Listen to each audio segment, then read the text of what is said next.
All right, today we're putting on our detective hats. In our case, it's the secret language of business itself, accounting. Now, I know what you're thinking, boring math, right? But forget that stereotype. Accounting actually tells the real story behind a company. And you know what? Sometimes that story is a total mystery. So let's jump right into our first case file. Check this out. A company named Prime was reporting these huge profits. The revenues were climbing, everything looked great. And then bam, out of nowhere, they file for bankruptcy. Seriously, how does that even happen? Okay, so that is the big mystery we're going to solve today. And to do it, we've got to think like detectives. The thing is, the clues, they're all right there, basically hidden in plain sight inside a company's own financial reports. We just need to learn how to read them. And this isn't just some interesting little puzzle, you know? The story of Prime really shows why understanding this language, accounting, is so critical for everyone. It doesn't matter if you're an investor, an employee, or hey, even if you're just curious about how the business world actually works. So where do we find the evidence? Well, a company's official story is told through its financial reports. These are filed with government agencies, like the Securities and Exchange Commission. You've probably heard of them, the SEC. For our purposes, just think of these documents as the main case files for our investigation. All right, let's crack open these case files. Every single public company has to put out 3 key financial statements. A good way to think about it is like they're 3 different camera angles on the exact same story. Each one reveals something a little different, something new. First up, we've got the balance sheet. The easiest way to picture this is as a single snapshot, a photo of a company's financial health on one specific day. It's all about balance, right? It lines up everything the company owns, we call those assets, things like cash and buildings, against everything it owes, which are its liabilities, plus the owner's own stake in the company, which is called equity. Okay, next up is the income statement. So if the balance sheet was a photo, think of this one more like a video. It shows you how the company performed over a stretch of time, say a few months or a whole year. It's pretty straightforward. It adds up all the money that came in, subtracts all the costs that went out, and voila, it tells you if they made a profit or a loss. And this right here is where that impressive $77 million profit for Prime showed up. And now, for what is maybe the most important clue in our entire case, the statement of cash flows. This thing is our detective's log. It doesn't care about fancy theories of profit or anything like that. Nope. It just follows the actual physical cash. It tracks where every single dollar came from and where every single dollar went. And this brings us to a really critical point. Profit is not the same thing as cash. A company can look super profitable on its income statement, but have like no cash in the bank. How? Well, for example, if you sell a product on credit, that counts as revenue, but you haven't actually collected the money yet. The statement of cash flows cuts right through all that noise and shows you the simple truth about the cash. And this is exactly where the secret to the Prime mystery is hiding. Now, you might be thinking this all sounds a bit loosey-goosey, but this whole system isn't the Wild West. Not at all. Financial reporting is actually a super regulated game. It's got strict rules, and there are even referees in place to make sure that companies are, for the most part, telling the truth in these case files.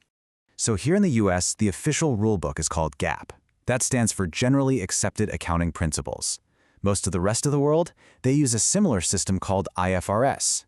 And to make sure companies are actually playing by these rules, they have to hire independent auditors. Just think of them as the referees. Their whole job is to check the company's work and basically give a thumbs up to say, yep, these numbers look credible. The whole point of this system is to create trust, right? But what happens when that trust is just completely shattered? To really get a sense of the stakes here, let's look at a case where the rules weren't just bent, they were absolutely demolished. $9 billion. That number represents one of the biggest accounting frauds in history. Back in the early 2000s, a company you might have heard of, called WorldCom, committed a mind-blowing $9 billion worth of fake accounting entries, all just to hide what was really going on with their finances from the public. So what does $9 billion in fraud actually look like? Well, WorldCom went out and told the public they'd made a $2.4 billion profit. The reality? They had actually lost over $600 million. It was a complete and total fabrication. And it's just a massive reminder of why these rules and the auditors who are supposed to enforce them are so incredibly important. Okay, so we've got our evidence, the 3 financial statements, we understand the rules of the game. Now it's time to give you a couple of simple tools that financial detectives use all the time to quickly analyze the clues. Our first tool is called the current ratio. Think of it like a quick health check for a company's finances. It's super simple. You just take a company's current assets, that's stuff like cash and inventory, anything that can be turned into cash within a year, and you divide that by its current liabilities. And liabilities are just the bills that are due within that same year. It's a really basic test to see if they can pay their upcoming bills. And figuring out what this ratio means, it's really straightforward. If the number is above 1, it means the company has more short-term assets than short-term debts. That's a good sign. A really healthy company might have a ratio of, say, 2.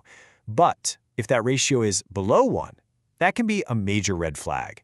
It's basically screaming that they might not have enough cash on hand to pay their bills. Okay, we have our case files, we know the rules of the game, and now we've got our first detective tool. It is time to bring this all together and officially crack the prime mystery. Let's do it.